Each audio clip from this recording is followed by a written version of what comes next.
The Word of God is alive and powerful, sharper than any sword, piercing even to the dividing asunder of the soul and the spirit, and of the joints and the marrow, and is a critic of the thoughts and intents of the heart. Ang tibuok nga kasulatan gipaginhawa sa Dios ug may kapuslanan alang sa pagpanudlo, alang sa pagpamadlong, alang sa pagpanulid ug alang sa pagmatuto sa pagkamatarong. Aron ang tao sa Dios mamahingpit masinangkapan alang sa tanang maayong buluhaton. Good day everyone sa atong mga subscribers. Ano sa kita ni ining binisaya nato karon nga version o ang uluhan sa atong pagatunan mao ang doktrina sa pagsakgaw, the doctrine of the rapture. Mao ni atong pagatunan karon og dili kita maglangan, andamo nato ang tagsa-tagsa nato kakalag pinagi sa pag gamit sa 1 Juan 1:9 nga rebound technique aron kita mapunan sa Espiritu Santo o magkasabot kita sa unsay ipatinaw kaniya may tungod sa kamatuoran. Apanalang kanimo dili pa magtutuo ang imong gamiton mo kanang imong kabubuton sa pagtuo pagdawat kang Ginoo Jesucristo ingon nga imong personal nga manluluwas. Mga buhat 16:31 na kanayon, tumuo ka kang Ginoong Hesus o ikaw maluwas. Okay, so atong ipanginaut nga andam ka na karon, sugdan nato dayon kini atong tunanan. Una sa tanan, dili ikaglalis nga daghan pas mga magtutuo ang wa pagyud baka sabot, wala pagyud malamdagi o patinawi bahin sa sunod nga dakong tulumanon sa Dios sa kasaysayan sa kalibutan. Nga mao ang pagsakgaw, rapture sa English. Ato karong tunan kining doktrina aron sa ingunyana malamdagan o mapatinawan kita sa atong kauban natong mga igsoong Kristohanon usab nining labing gipaabot nga hitabo sa mga magtutuo. The most expected and most believers in Christ are looking forward to this. Labing gipaabot nga hitabo sa mga magtutuo nga maong pagsakgaw, otherwise called the resurrection of believers, nga mao ang simbahan. Now, kining maong kulbahinam mga hitabo sa kasaysayan sa kalibutan, mahitabo lamang sa diha nga makumpleto na ang pagporma sa nawas ni Kristo dinis kalibutan. Meaning, kung ang gidaghanon sa mga magtutuo makaabot na sa gikinahanglang gidaghanon nga mao'y magakumpleto sa gitukod o giporma lawas sa Kristo, the body of Christ, din sa yuta. Diha sa kalit lang, mas paspas pa kini sa pamilok sa atong mata, mudangat kining hitabua. Now, palihog, ablihi karon kanang imong Biblia, diha sa 1 Tesalonica, Kapitulo 4, versikulo 16, ngadtos 17. O kini na kanayon sa English. For the Lord himself shall descend from heaven with a shout, with the voice of the archangel and the trumpet of God, and the dead in Christ shall rise first, and that we who are alive and remain shall be caught up together with him in the clouds to meet the Lord in the air. So shall we ever be with the Lord. Now, kining pagsakgaw sa tanang mga magtutuo, this is true to all believers, throughout the whole world. Okay? O kay kuhaon o sakgaon naman kitang tanang mga magtutuo gikan ni kalibutan. Di man moingon ang Dios o nahala na human namang kustaw o ni kalibutan. Sige, hukman na lang nato kining tanang mga dili magtutuo nga nahibilin din sa kalibutan. Dili moingon ang Dios niya na. Okay? Kaya binimo, the interesting thing sa gamahanan nga Dios, human ning hitabo nga gingandag pagsakgaw, rapture, o ang pagsugod sa 7 ka tuig nga gitawag og tribulation period. Ang panahon sa science tao nga kanang panahon na mo'y kinagrabihan, kinagubutan, kinapaitan, og labing kuyaw nga panahon sa tibuok sa science tao. The worst period of mankind's history nga gitawag kini sa Binisaya gitawag kini og panahon sa kasakitan, tribulation period. Now human sa rapture ug ang pagsugod nining 7 ka tuig nga panahon sa kasakitan, ang Dios mupadala dinhi sa yuta og mga Hudiyo nga mga saksi na sa kani bang mga Hudiyo mga saksi, Jewish witnesses. Sa gidakanon nga usa ka gatos o kapatag 4,000, 144,000 Jewish witnesses. Aron kini sila ang musangyaw mo evangelize sa kalibutan. Ug niya iyang ipadala pagyod ang duha ka dili katuohan apan gamhanan nga mga saksi aron sa pag-evangelize sa kalibutan.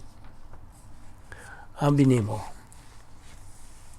sa di pa manaog si Ginoong Jesucristo dinhi kalibutan og magapundo og magahuwat sa tanang mga magtutuo diha sa panganod, mo kana ang pagsakgaw sa di pa kini mahitabo. Ana ay dako kayo nga pangbiya sa pagtuo sa mga katawhan. There is a great falling from the faith. Apan human sa mahitabo ang pagsakgaw, unya mo banos dayon ang 7 ka tuig nga panahon sa kasakitan, tribulation period. Ana ay dakong evangelistic crusade nga mahitabo dinhi nining atong planeta. Diha sa pinadayag kapitulo 11 versikulo 3, ang balaang kasulatan nagakanayon, ipadala ko ang duha nako kasaksi nga nagbistig sako ug isang yaw nila ang mensahe sa Dios sulod sa 1,200 500 kadlaw, 1,260 days. Karon kining duha ka mga saksi, dili kini sila mga simbolo lang sa balaod o sa mga propeta. Wa ni sila mag-representar sa daan o sa bagong tugon. Kining maong duha ka saksi, tinuod yung mga tao, actual people. Musulti kini sila og mohimo mga milagro. Ug ang tibuok kalibutan mahibaw niini. Kini sila ang starring sa mga balita matag gabi sud sa maong gidugayon nila nga pagsangyaw. Kasagaran sa mga katawhan mo ingon og man mikailag kini sa ning duha ka mga saksi. Ako nagato base sa balaang kasulatan nga kining mao nga duha ka mga saksi mao ni sila si Moises o si Elias nga gipabalik nganhes kalibutan.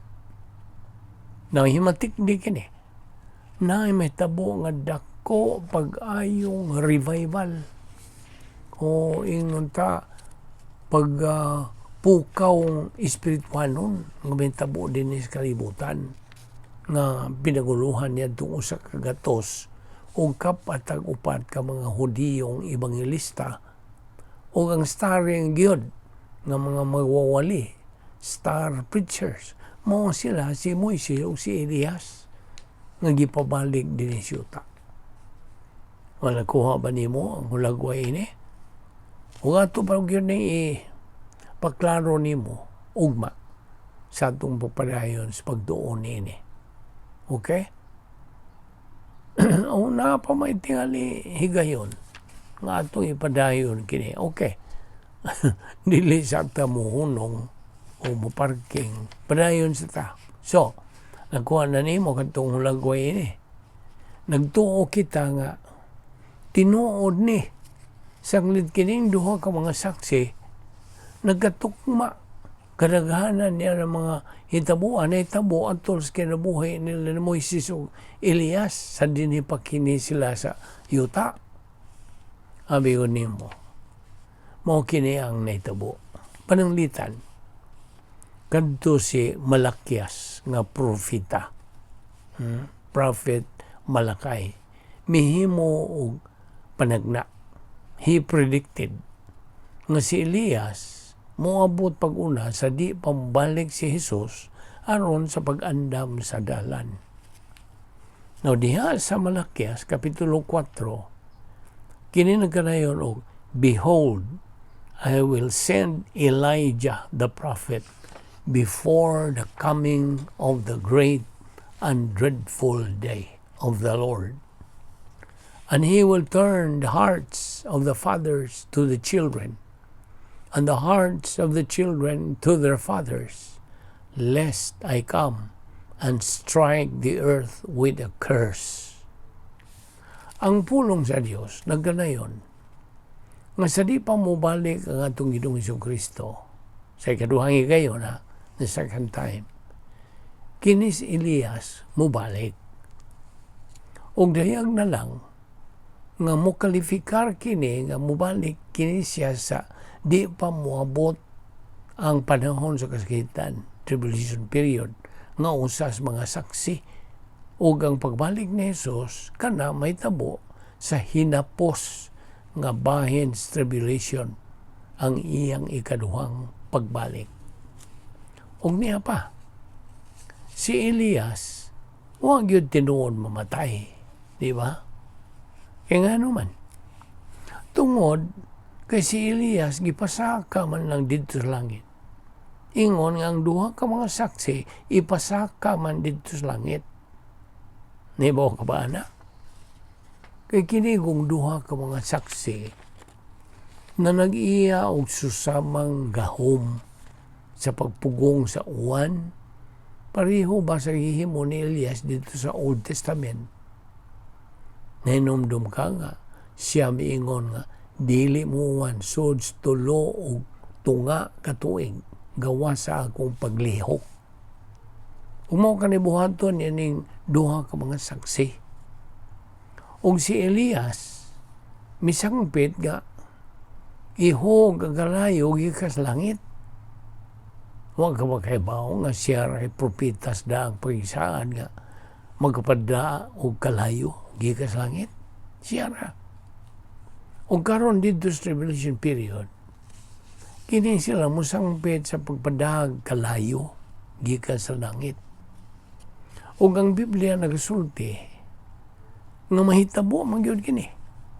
Ug mulungtad kini sods tulo ka tuig ug 6 ka buwan. Ug mao kanay gidugayon sa mahitabo nga huwaw, drought atol sa panahon ni Elias dinhi sa yuta. So, I believe nga unang saksi mo si Elias, ang propitas daang pagkaisaan. Okay? O gaya kaduhang saksi, nagtuo pod ko nga mao si Moises. Now, naatay pipila ka kaligunan nga magatuo tani ini. Si Moises ug si Elias. Mitunga na kini sila usa kay gayon. Sukad pa ilang pagbiya ni kalibutan na. sa kasaysayan o story of the Transfiguration, nahinomdom ka? Nga kini sila si Moises ug si Elias, dinay pakikukabildo uban sa itong Ginoong Jesucristo. Ug ang ilang gikukabilduhan may tungod umaabot ka kamatayon ni Jesus. So, mo to higayon nga naghahiusa to sila dito sa bungtod sa Transfiguration, Mount of Transfiguration. Ug busa, di na igatinga ang ilang pagbalik pag-usap, di ba? Ug ang Biblia nagaingon nga ang Dios mipreserbar sa lawas ni Moises sa tuyo nga pabangunon kini. Ang mga lawas sa mga saksi pabangunon usab. Ug busa nagatuo kita nga ang duha ka mga saksi dinhi mao ni sila si Moises ug si Elias. Abi nimo, kung may nundom ko ining bahina, murag manlimbaho tagong balibo. Ang labing inila nga propita nga nabuhi. Ang labing inila nga maghahatag sa balaod nga nabuhi. Silang duha in tandem dinhi sa yuta. Kinsa nagawali bahin og paghukom ngadto sa nangalaglag nga katawhan nining kalibutana.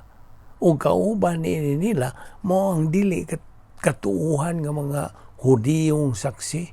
Kinsa mipanaw sa tibuok kalibutan da ang mayong balita sa kaluwasan ni Ginoong Jesucristo. Now, dihay nag-ingon nga dito tribulation period pulos ngit-ngit dito. Nakadungog ka? Pulos ngit-ngit dito ingon man ngiob ug madulom ug way kahayag. Now, ato ni padayon ugma. Okay? Diniho na kita mo hunong o kayo sipyat sa pagsunod ni ugma. Pagpadayon nato ni atong pagtuon bahin sa doktrina sa pagsakgaw. Balaan na mo nga Diyos, salamat nining grasya nga mo ipahimuslan dahil no sa nga pagtulunan ilabi na nining among ipaabot. We are looking forward to it, O Lord. Hinam-hinam na kami sa mahitabo nga imong pagsakgaw ka na mo, pagkuha ka na mo ni ining kalibutan na. Salamat nining grasya. Lamdagi pa kaming dugang sa mong malang Espiritu Santo mahitungod niini. Dada kami pagbalik ugma ang kami ang kapadayon.